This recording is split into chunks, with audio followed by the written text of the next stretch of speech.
हो, आपल्या पक्षातले काही जे कार्यकर्ते आहेत किंवा इच्छुक उमेदवार आहेत ते शिवसेनेच्या सिम्बॉलवर, राष्ट्रवादी काँग्रेस सिम्बॉलवर जे अजितदादांचे राष्ट्रवादी काँग्रेस आहे उभाटा असे किती आहेत आणि बंडखोर किती आहेत? खरं तर आज जी प्रक्रिया चालू आहे फॉर्म वापस घेण्याची, भारतीय जनता पार्टीकडनं जे फॉर्म बऱ्याच जणांनी भरले त्यामध्ये बंडखोर त्यांना म्हणता येणार नाही, परंतु आम्ही कार्यकर्त्यांना हा फॉर्म काही चुकू नये आणि त्याच्याकरता काही कार्यकर्त्यांना स्वतःहून फॉर्म भरायला लावलेले आहे. त्यामध्ये जवळपास पूर्ण याच्यामध्ये अपक्ष म्हणून 80 फॉर्म आहे आणि सध्या शिंदे गटात जवळपास 17 जण आमचे शिवसेनेत गेलेले आहेत, राष्ट्रवादीत 13 गेलेले आहेत, उभाटात 12 आहेत आणि आता भारतीय जनता पार्टीकडे जे आहे ते 25 प्रभागामध्ये आम्ही लढतोय. आता किती जणांना तुम्ही मनवलंय की त्यांना विड्रॉल करायला सांगितले, असे किती संख्या आहे? जवळपास आणि अपेक्षित किती फॉर्म वापस निघतील?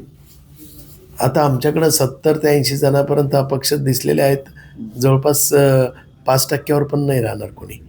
5% येतील, एखादे 4-5 फॉर्म राहतील, अन्यथा कोणतेच फॉर्म राहणार नाही अपक्षामध्ये. अंबादास दानवे यांनी एक ट्विट केलंय, त्यामुळे त्यांनी असं म्हटलंय की छत्रपती संभाजीनगरमध्ये सत्ताधारी पक्षाचे मंत्री हे बाळासाहेब ठाकरे पक्षाबरोबर उभे आहेत. त्या म्हणजे सत्ताधारी पक्षाचे मंत्री हे म्हणजे रोग तुमच्या मंत्र्यावर, तेव्हा असे म्हटलेत की बाळासाहेब ठाकरे बरोबर जे शिवसैनिक उभे आहेत त्यांना दम आणि धमक्या देण्याचा प्रयत्न होत आहे आणि त्यात काही अधिकारीही उमेदवारांना फोन करतात. घोडा मैदान समोर आहे आणि एकाचा हिशोब ठेवला जाईल. एखाद्या अधिकाऱ्याने फोन केल्यास त्याची गाढवावर मिरवणूक काढली जाईल असा इशारा मी देत आहे. माझं नाव अंबादास दानवे असंही ते म्हटले. काय झालं, आम्ही आमचे सक्षम आहोत, दोन्ही पक्ष आमची मैत्रीपूर्ण लढत चालू आहे.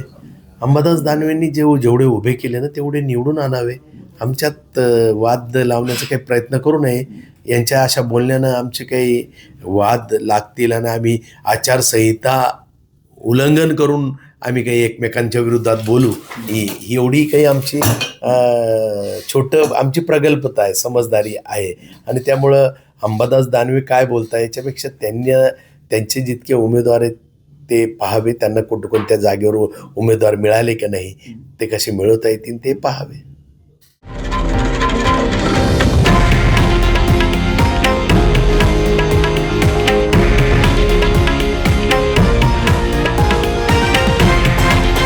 हे आहे देशातील नंबर 1 न्यूज नेटवर्क आणि आपण पाहत आहात TV9 मराठी, एकमेव.